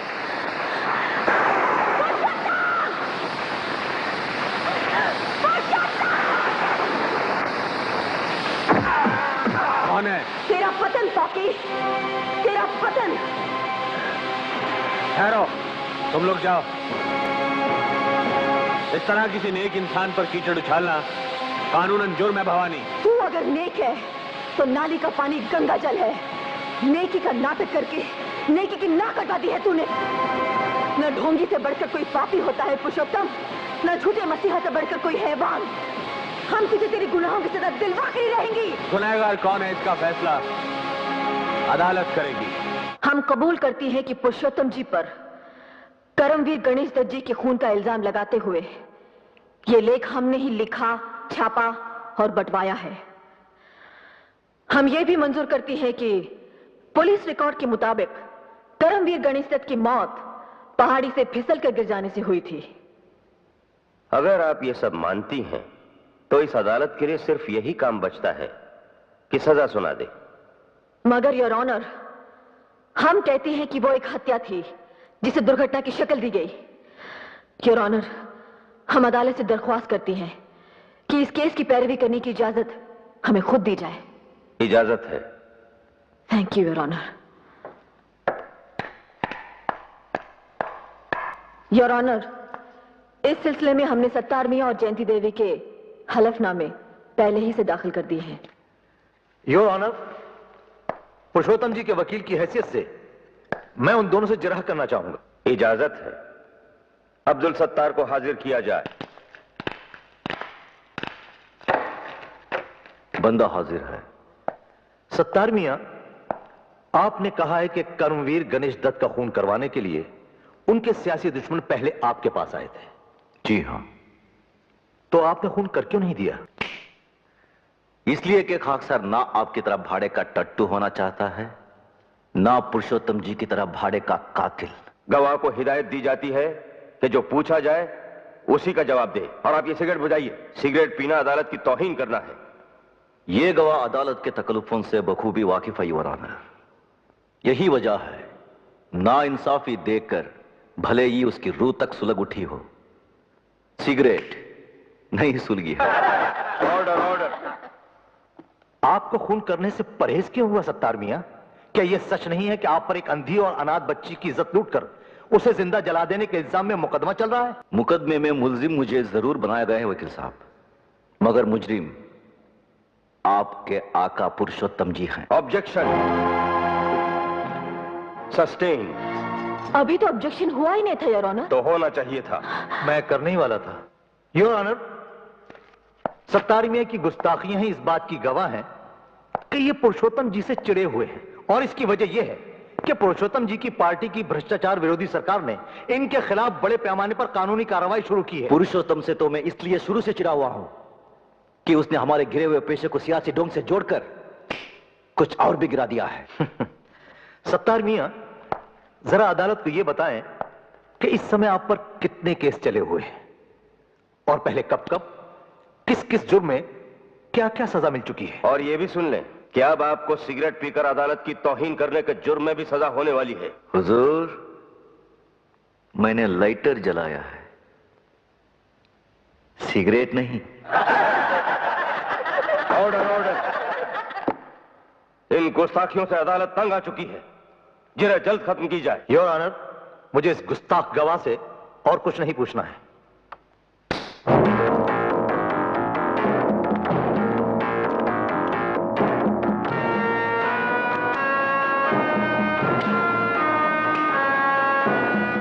मुकदमा जीतने में अब कौन सी कसर रह गई है दानमल? बस अब तो मक्कर साहब को हमारे हक में फैसला ही सुनाना बाकी है। मंगल। जी हुजूर। रौनक से कहो कि शबाब का इंतजाम करे, और धर्मदास शराब का। जश्न आज रात को ही होगा। हाँ, जश्न तो मनाएंगे ही। पापी लोग पवित्र साबित हो रहे हैं और पवित्र लोग पापी। हम अब भी ये मुकदमा जीत सकते हैं, लेकिन उसके लिए हमें कुछ ठोस सबूत जुटाने होंगे। ठोस सबूत जुटाने के लिए तुम्हें शायद इसकी जरूरत पड़ेगी। जाओ, जाकर उनकी महफिल में बिजलियां गिराओ।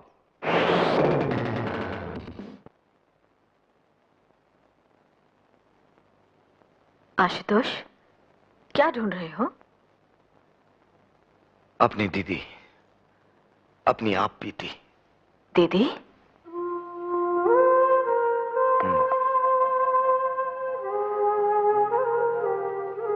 दीपाली दीदी, मेरी बड़ी बहन, जिन्होंने मुझे पाला पोसा, शहर के हॉस्टल में रखकर पढ़ाया लिखाया।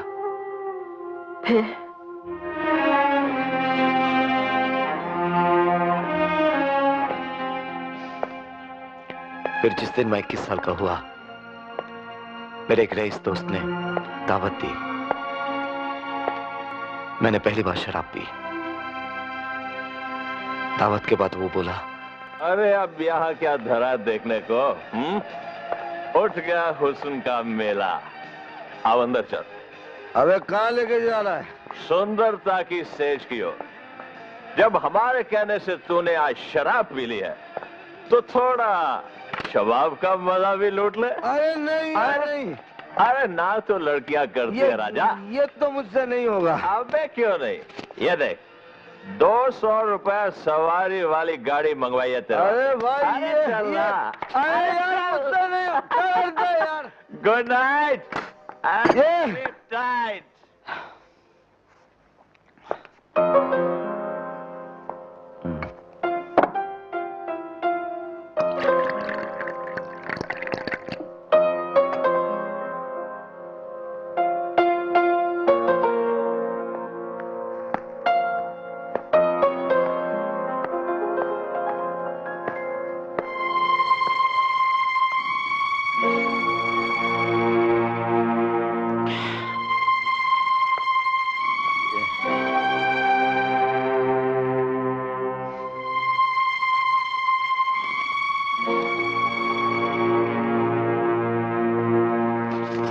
ये रख लीजिए।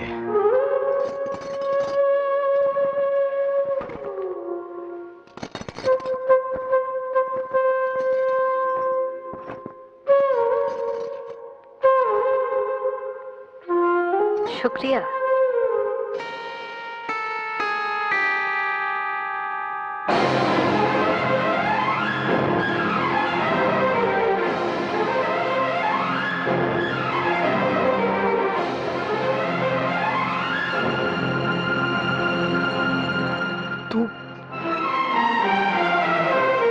कहाँ जा रही है? घर। शायद तू ये नहीं जानती कि बाजार में बैठने वाली का कोई घर नहीं होता। शायद तू ये नहीं जानता कि हमारा घर तेरी दीदी के बाजार में बैठने से ही चलता रहा है। लेकिन क्यों? क्योंकि हमारे बाबा बेकार थे, शराबी थे और हमारी माँ बीमार थी। अरे मुझसे कह दिया होता, मैं पढ़ाई छोड़ देता, मेहनत मजदूरी कर लेता। तू कैसे पढ़ाई छोड़ता?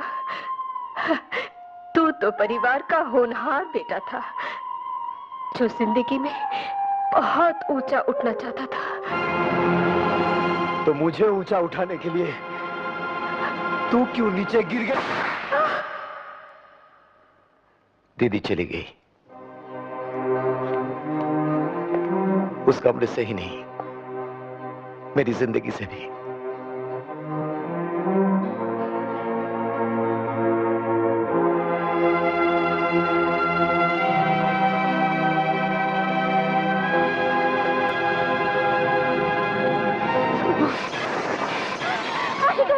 नहीं, ये तुम क्या कर रहे हो? उस हाथ को सजा दे रहा हूं जिसने दीदी को मुझसे दूर किया। दीदी जरूर मिलेंगी। मैं कहता हूं छोड़ दो। हम दोनों साथ मिलकर भी ढूंढेंगे।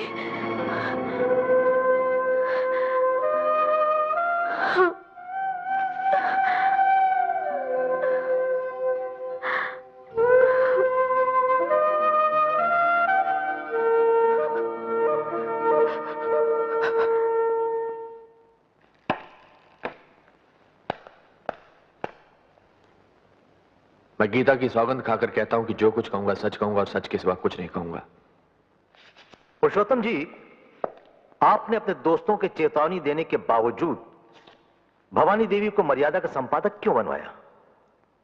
इसलिए कि भवानी देवी उन करमवीर गणेश दत्त जी की बेटी हैं जिनसे मुझे भ्रष्टाचार को मिटाने का मूल मंत्र मिला था। मैं मान ही नहीं सकता था कि करमवीर गणेश दत्त जी की बेटी भ्रष्ट हो सकती है। ऐसा मानने पर आप कब मजबूर हुए? तब जबकि एक अनजान महिला टीवी पर भ्रष्टाचार के विरोध में मेरा भाषण सुनने के बाद मुझसे मिलने आई। उसने कहा, मैं आपकी अपील सुनकर अपना पाप स्वीकार करने आई हूं। मैं गरीब लड़कियों से अमीर अय्याश लोगों की सेवा कराने का अड्डा चलाती हूं और यह अड्डा मैंने भवानी देवी की सलाह पर खोला है। वो अपनी संस्था सबला से मेरे अड्डे के लिए लड़कियां भिजवाती हैं। उस महिला ने कुछ ऐसे सबूत पेश किए कि मैं मानने पर मजबूर हो गया कि जिसे मैं चंडी समझे हुए था वो वास्तव में एक रंडी है। इसीलिए मैंने इन्हें मर्यादा से हटा दिया।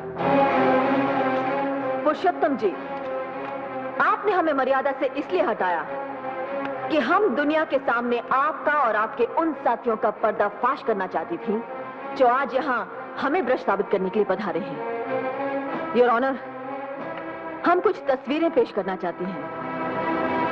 इनमें इनका असली रूप है।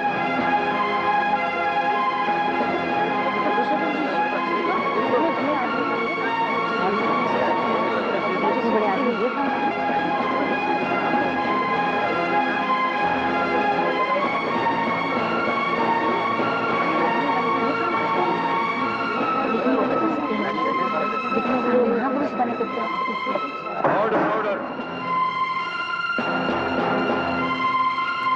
भवानी देवी, आप अदालत में इस तरह का नाटक नहीं कर सकती। हम नाटक कर नहीं रही हैं, ऑनर। देख रही हैं बहुत देर से। योर ऑनर, मुलजिमा ने मानहानि दर मानहानि करते हुए यहां पुरुषोत्तम जी की जो जाली तस्वीरें बंटवाई हैं, उनके बारे में हम किसी जानकार की गवाही करवाने के लिए वक्त चाहते हैं और उसी सुनवाई में हम भवानी देवी की बिजनेस पार्टनर दीपाली दास को भी पेश करेंगे।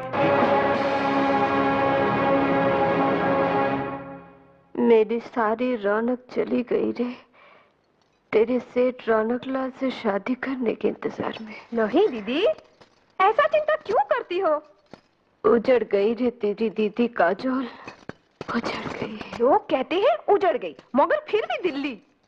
दिल्ली नहीं रे, ढिल्ली। कौन बोलता ढिल्ली? हमारा दीपाली दीदी पर तो सारा लोग फिदा। तभी तो सेठ ने मुझे रखा है दीपाली दीदी का चौकीदारी करने के लिए। हेलो, दीदी, अभी आता हूं दीदी, मैं अभी आता हूं।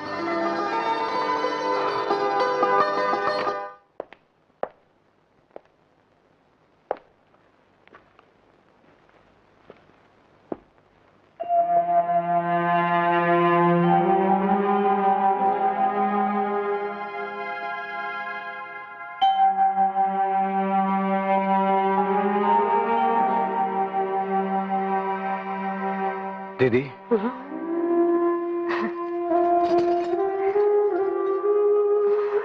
आ गया रे पुलिसमैन। दीदी,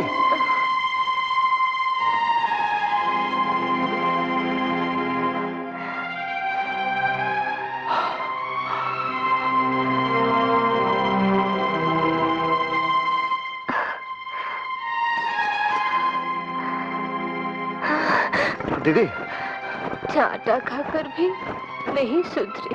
दीदी बैठ। नहीं सुधरी रे।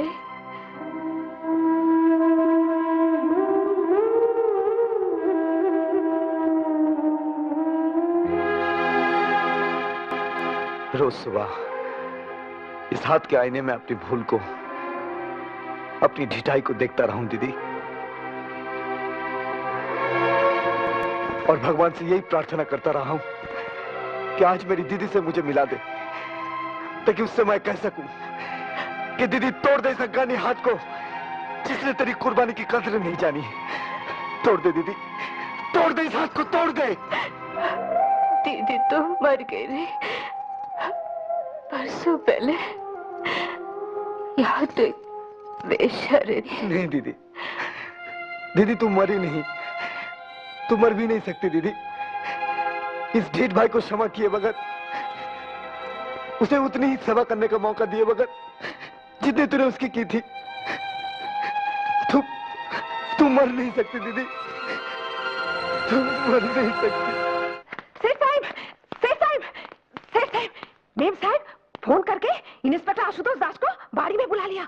वो तो उसका भाई, फोन करने का बाद सोने का बहाना करके मुझे छुट्टी दे दिए। हमारी तो हमेशा के वास्ते छुट्टी करा छोड़नी है इसने। आपने शायद आज उनसे शादी करने को कहा था। फोन पर बहुत गुस्सा थी। वो पवानी के खिलाफ गवाही देने से मना कर रही थी, इस करके मैंने वादा कर दिया। वादे निभाने होते हैं रौनक। जाओ हम सबको मुक्ति दिलाओ उससे मीठा बोल के। मुझसे मीठा बोल मत बोल रहे, मुझे मार जैसे उस दिन मारा था। मैं तो इसी काबिल हूँ, मैं तो इसी काबिल हूँ। आखिर तुम आई गए पकड़ में, तुम्हें कहां कहां नहीं ढूंढा। आपको किसने बताया कि मैं यहाँ हूँ? हमें सब कुछ पता चल ही जाता है बरखुरदार। चलो तुम्हें एक बहुत ही जरूरी काम पर भेजना है।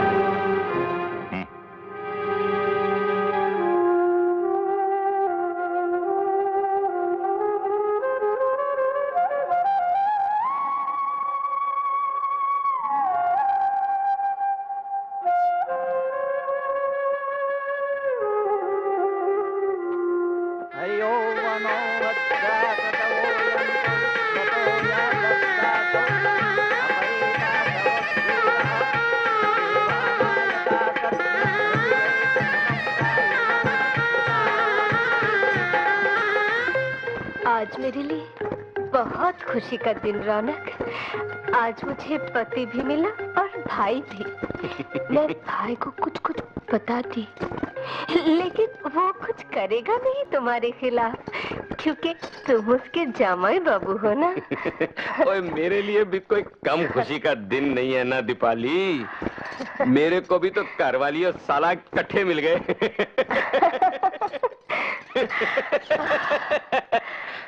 अब थोड़ा शर्मू ना दीपाली। अब तो तेरे साथ शादी कर लिया मैंने। हिंदुस्तानी जनानी की पहली बड़ी तमन्ना होती है कि उसकी शादी हो जाए, है ना दीपाली? हाँ। तो तेरी वो तमन्ना तो पूरी हो गई।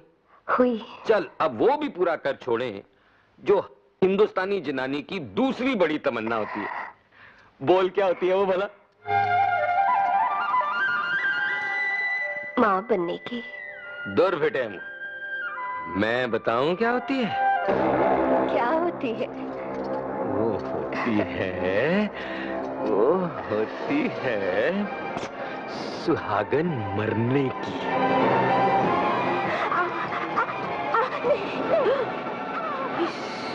अरे अब तो सचमुच मार दिया मालकिन को। बकवास छोड़ और जिस तरह बताया था उस तरह फोन कर। जी हाँ, हम भवानी बोल रही हैं। मैं आशुतोष की बहन दीपाली। आशुतोष को तो पुलिस ले गया। आप इधर 7 नंबर पार्क रोड पर जरा आइए ना जल्दी। आपको गोपी के खून के बारे में कुछ बताना है। हाँ।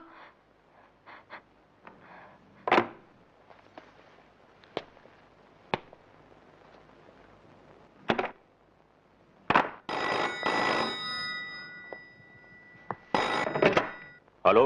यस। मैं रौनक। हाँ बोलो गुरु। मैंने अपना काम कर दिया है, अब तुम अपना करो। ठीक है गुरु, फिर होता है जोरावर शुरू। पवार। Yes sir. अब से ठीक आधे घंटे के बाद इंस्पेक्टर आशुतोष को रिहा कर दो और कह दो कि साहब ने 7 नंबर पार्क रोड पर बुलाया है। ठीक है? Okay sir.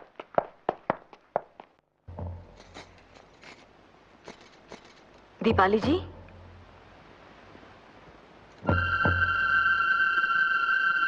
दीपाली जी,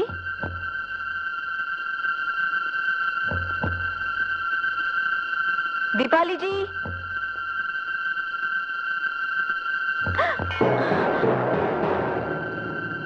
दीपाली जी, दीपाली जी, दीपाली जी, खून कर दिया, खून, खून।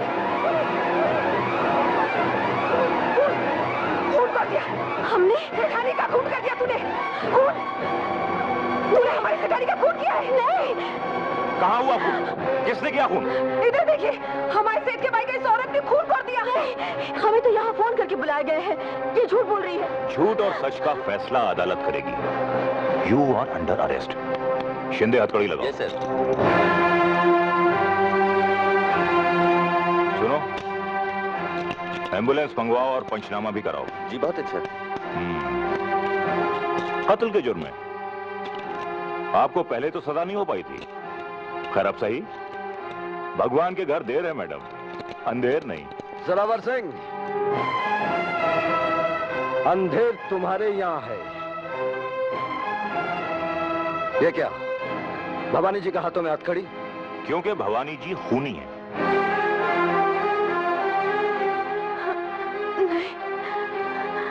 किसका खून किया इन्होंने? हमारी सेठानी का।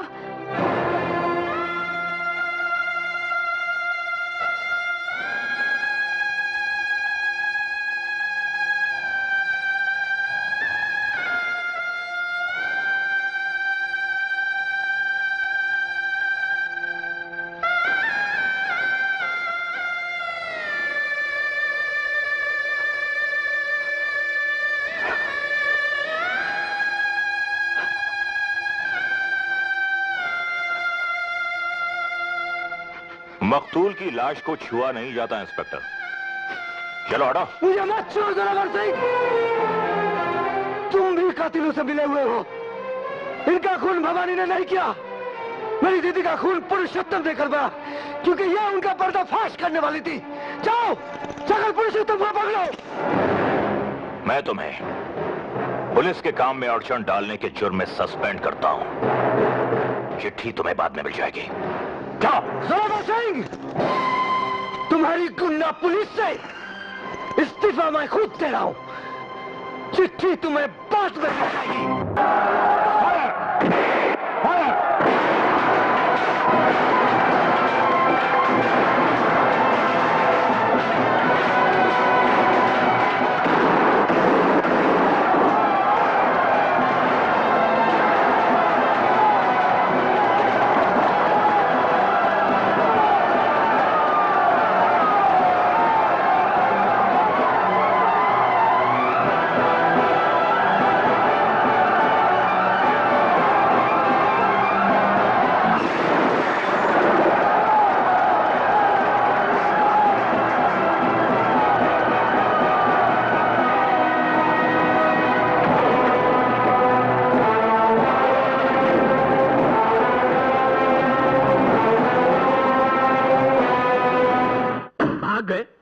कैसे भाग गए?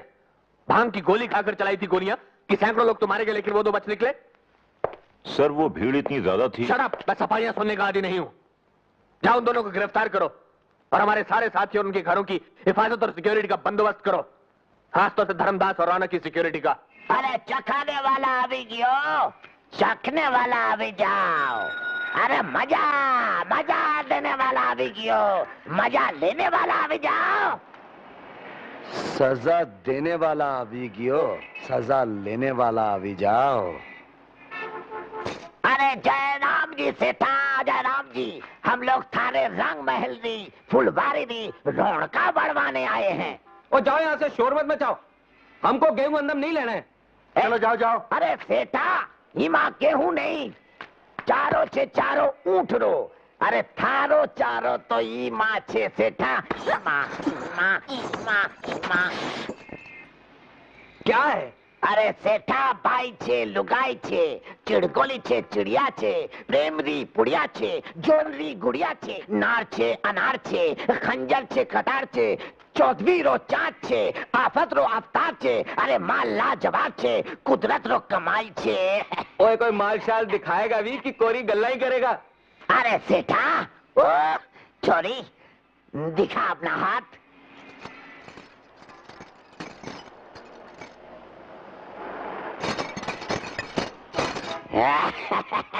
अरे छोरी दिखा अपनी लात। अरे सेठा, ओए ठीक है, ले आई अंदर। छोरी ई फांसी गियो, अभी जा छोरी, अभी जा, अभी जा। बेटा तो मरेगा।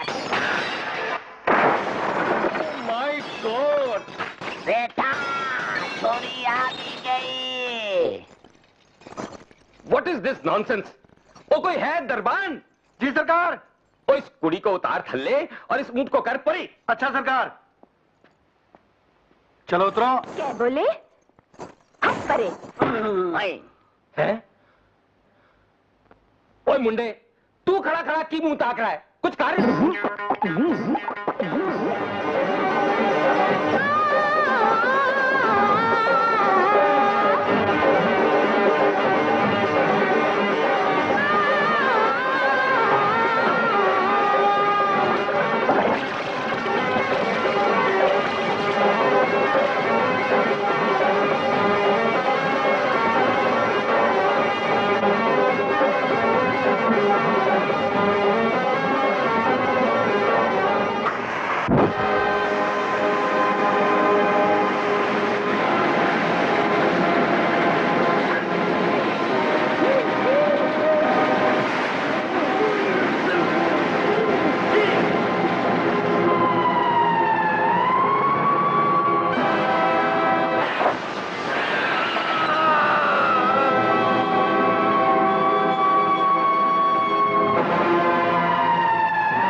दोस्त का फेंका पत्थर भी फूल समझकर कबूल किए लेता हूं आशुतोष।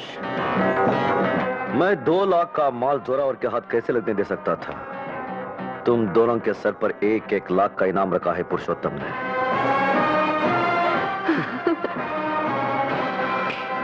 चलो मेरे साथ। कैसा भी प्लान बना ले, दशहरे पर रावण तो जलेगा ही। बकौल आपके वो रावण जो राम बना घूम रहा है। बगुला भगत और चालाक लोमड़ी की उस नाजायज औलाद को उसी के हथियारों से मारना होगा। मीठे झूठ, हसीन धोखे और हथियारे स्वांग।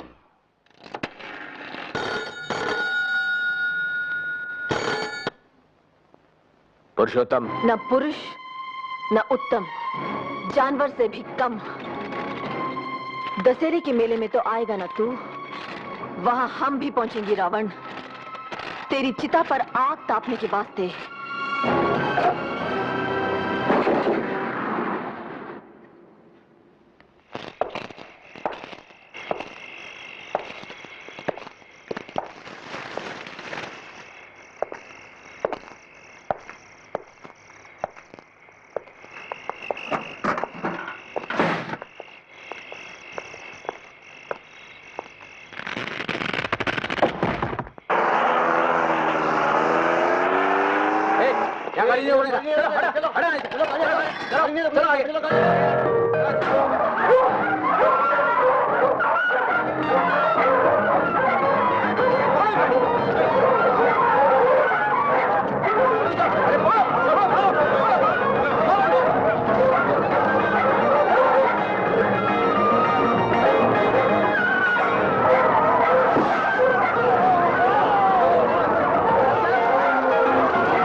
शक सही निकला।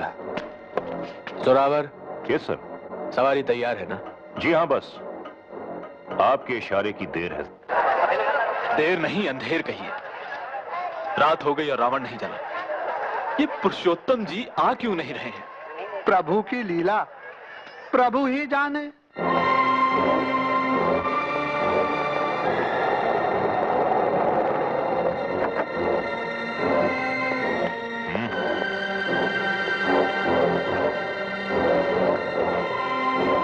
मेरे पीछे आओ।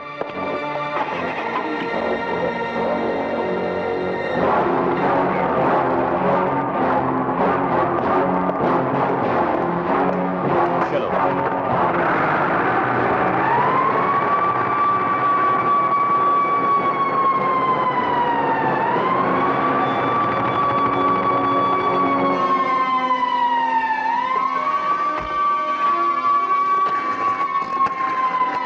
हेलो, मैं आशुतोष। पलीता ठीक से लगा दिया है। धमाका करने के लिए तैयार हो जाओ। हम तैयार हैं। चले? चलिए। आइए।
नहीं बाबा नहीं। ये क्या कर रहे हो? हमारी माता जी। क्या? हाँ देखो।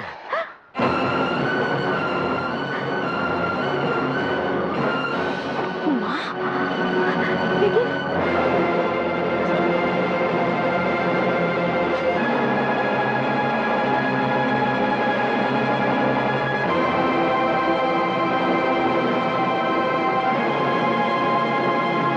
भाई और बहनों, मुझे बहुत ही खेद के साथ आप सबको यह सूचना देनी पड़ रही है कि अब से कुछ ही देर पहले आपके और हमारे प्यारे पुरुषोत्तम जी पर हत्यारिन भवानी ने अपने भाई गोपाल और उस भगौड़े इंस्पेक्टर आशुतोष के साथ मिलकर कातिलाना हमला किया। लेकिन भगवान की दया और जोरावर सिंह की मुस्तैदी से पुरुषोत्तम जी बच गए। पुरुषोत्तम! पुरुषोत्तम! पुरुषोत्तम! हत्यारिन भवानी! हत्यारिन भवानी! शांत शांत शांत! एक हमलावर गोपाल पकड़ लिया गया, लेकिन पुरुषोत्तम जी के सिर पर काफी चोट आई। इसलिए डॉक्टरों ने उनसे कहा है कि जनता को दशहरे की शुभकामनाएं अपने घर से ही दे दे। तो साला डरपोक अपनी दड़बे में छुपा हुआ है। चलो वहीं चलते हैं। लेकिन माँ जी। माता जी को छुड़ाने की जिम्मेदारी मेरी है। तुम जाओ भवानी।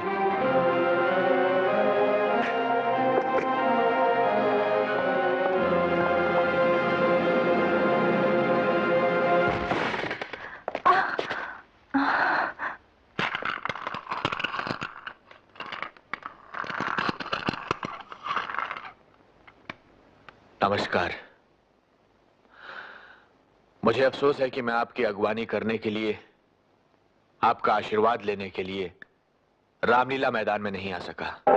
आपने सुना होगा कि आज कुछ लोगों ने मेरी जान लेने की कोशिश की। भगवान ने मुझे बचा लिया, क्योंकि वो चाहता है कि मैं अपने गरीब भाइयों और बहनों की सेवा करता रहूं। अब्दुल सत्तार, हट जा मेरे सामने से।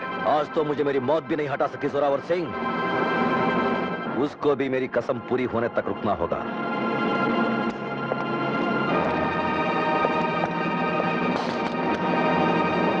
अब्दुल सत्तार न तो झूठी कसम खाता है और ना कसम खा के तोड़ता है।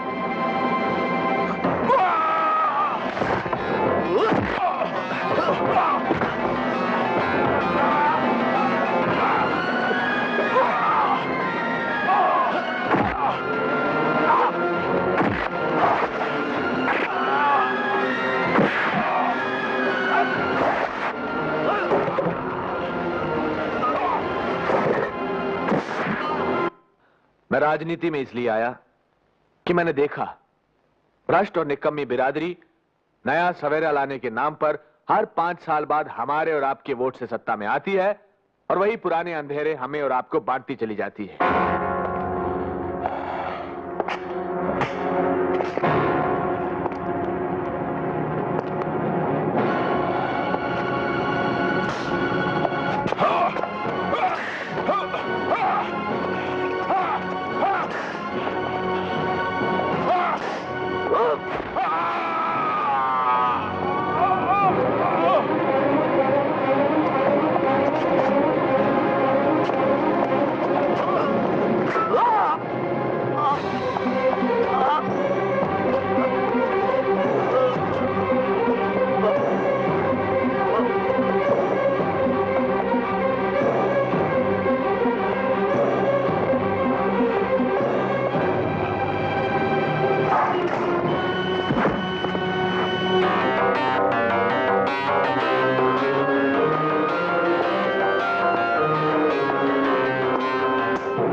तो मैं उस दुखियारी जनता का नुमाइंदा बना जिसके कान पुराने और खोखले नारे सुनते सुनते पक गए थे और जिसकी आंखें नए सवेरे की राह देखते देखते थक गई थी। मैंने कभी नया सूरज और नया सवेरा लाने का दम नहीं भरा। इतना ही कहा कि अगर आपकी कृपा हुई, अगर आपका सहयोग मिला, तो ये कोशिश जरूर करूंगा कि आपकी कुटिया का दिया भ्रष्टाचार के अंदर से बुझता ना रहे। आज भी मैं आपको कुछ देने का वादा नहीं करता, मगर हां, मैं आपको वो जरूर लौटा सकता हूं और लौटाऊंगा जो कभी आपका था लेकिन भ्रष्ट लोगों ने आपसे छीन लिया था। तू क्या लौटाएगा पुरुषोत्तम? तू तो भारत को गारत करेगा। चल अपना नकाब उतार और दिखा जनता को अपना चेहरा। क्या मजाक है? मजाक बहुत संगीन है। अरे कोई है? यहाँ हमारे सिवा कोई नहीं है। इसका गम मत कर, क्योंकि अब तेरे लिए हर इंसान से खतरा है। हर स्थान में खतरा है। इस कमरे में भी, हमसे भी। भ्रष्ट बिरादरी के भाड़े के हत्यारों, बहुत हो गया तुम्हारा नाटक। भ्रष्ट बिरादरी का सरपंच तो तू है पुरुषोत्तम। तूने अपने एक बेईमान साथी रौनक लाल को कंगला टोला की जमीन दिलाकर करोड़ों रुपए का नफा करवाया। बोल तूने दानमहल को कंगला टोला वालों के लिए पुरुषोत्तम नगर बनाने का ठेका दिलवाया है। तूने धर्मदास को हर सरकारी खरीदी पर 5% कमीशन दिलाया। तूने गरीबी हटाने के नाम पर अपने दोस्तों की अमीरी कुछ और बढ़ा दी।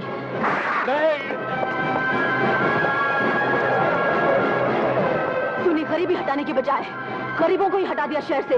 बोल हाँ।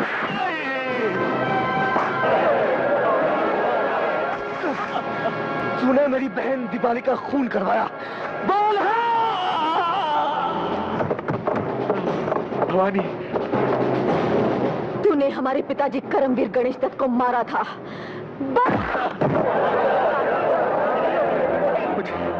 मुझे मारकर तुम्हें क्या मिलेगा भवानी? भ्रष्टाचार से लड़ोगी तो अपने पिताजी की तरह दुख पाओगी, और भ्रष्टाचार से जुड़ोगी तो संसार का हर सुख भोगोगी। दूसरों को दुख पहुंचाकर जो मिला हो वो सुख नहीं, पाप कहलाता है। मुझे छोड़ दो, मैं तुम्हें माला माल कर दूंगा। कहाँ? अपने जेल में? कब? फांसी पर चढ़वाने के बाद? नहीं, अभी यही।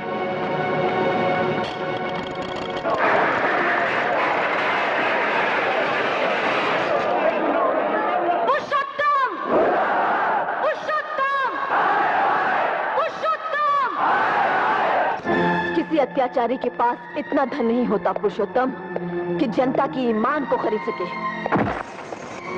भवानी!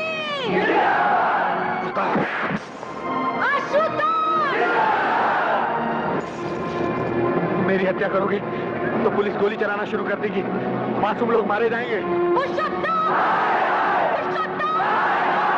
किसी अत्याचारी के पास इतने हथियार नहीं होते कि पूरी जनता को मार सके।